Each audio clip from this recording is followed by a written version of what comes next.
Batman's world has been rocked by tragedy and his family lays in shambles, but when a new case causes him to reconnect, there's no telling what could happen next. I'll listen more in the pages of Detective Comics number 1017. Let's hop on in together and find out what happens next, shall we? Well, it isn't this interesting. This issue opens up with a little flashback to Bruce and his mother. I say it's interesting because 9 times out of 10 when we get a Batman-centric flashback, it all focuses on his dad. This, as we discover, was actually a very special day for Martha Wayne. It was the day that they opened up the Wayne family orphanage. Bruce, as we discover in this issue, actually didn't want to go to the orphanage's grand opening because, well, seeing all the sad faces on all those poor kids made him sad too, but his mother Martha reminded him that they were in a unique position to help. A life lesson that Bruce very clearly took to heart when we stop and consider all the children that he's adopted over the years. Now in the present, we see Batman is on the case of a bomb threat. It seems that a group of former Black Mass gangsters have stolen a high-powered explosive and hope to turn it on the city. This routine investigation gets a little bit more complicated, though, when Batman is told by Lucius Fox, yes, that's right, Lucius Fox is just hanging out in the cave. Actually, come to think of it, a lot of people online, including my friend Matt, have pointed out that this is almost certainly supposed to have been Alfred, but because he died in the Tom King book, they had to draw Lucius on top of him. Lucius says that a young kid by the name of Miguel has run away from the Wayne family orphanage, and he was hoping that Bruce could make some time to go deal with this. After all, the building does have the name Wayne on it, and Batman is here to help, so it only makes sense, right? When Bruce gets to the orphanage, everything seems on the level. The headmaster there talks about how this isn't the first time a kid like this has run away. The older ones tend to when it seems like no one's gonna actually adopt them. Miguel's case is particularly tragic as he only found himself in the foster system after he was split up from his own loving parents at the border. Batman cares very much about finding the kid, but he also needs to stop the city from blowing up, and he can't be in 2 places at once, so to deal with this unique problem, he decides to reconnect with his son, Damian Wayne Robin. The two have admittedly not seen much of each other recently, what with Damian running his own junior suicide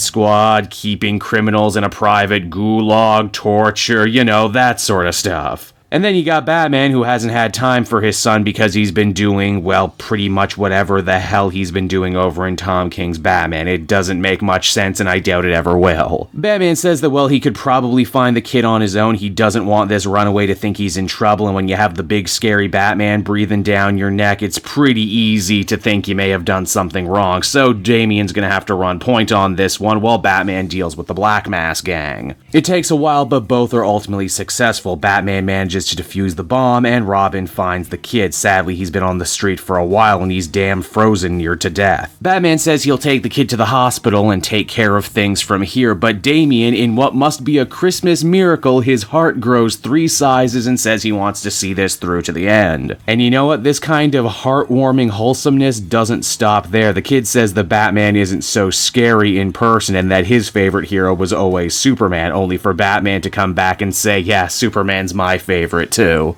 We also discover Miguel wasn't running away from the orphanage for any reason. He says that a bunch of kids have actually gone missing and that he was hoping to try and find someone to help them. The only problem is that no one was actually willing to believe him. Batman swears to get to the bottom of these accusations, and then the comic takes a truly dark, truly tragic turn. Oh, they get Miguel to the hospital, fine, but he doesn't survive. Obviously, this turn of events absolutely devastates both Batman and Robin. Damian pretty much passes out from the over-emotion, and it's all Batman can do to just hit the heavy bag over and over again. The worst part is, though, is that when Batman looked into the records from the orphanage, everything seemed fine, up and up, meticulously kept records, in fact, too meticulously kept. Batman theorizes that the head of the orphanage has just been inventing kids, while selling off real ones to the highest bidder. This is a horrible turn of events, and something that can't actually be put right by Batman. No, this is actually a job for Bruce Wayne. Bruce calls the cops, confronts the orphanage owner, manages to get a confession out of him before even decking him once in his civilian form. Damian has to warn him, hey, don't hit him so good, you're not Batman now. All of this proves to be exactly the wake-up call that Bruce Wayne needed. After all, this orphanage bears his name, his family name, Damian's family name. These children are their responsibility, and they're going to be more resolute now than ever to make sure that no one falls through the cracks on Batman's watch. Not now and not ever again as the comic comes to a close. And so that was Detective Comics number 1017, and if you couldn't already tell, I thought this one was a real winner, firing on absolutely every cylinder and proof positive of what Peter J. Tomasi can do as a writer. First and foremost, it's a superhero done in one with a beginning, middle, and end, which are getting harder and harder to find in this day and age. Second of all, it is a wonderful reunion for Batman and Robin. Of course, I don't know what that says about current DC Comics, that Batman and Robin working together is this surprise treat and not the status quo, but hey, it is what it is.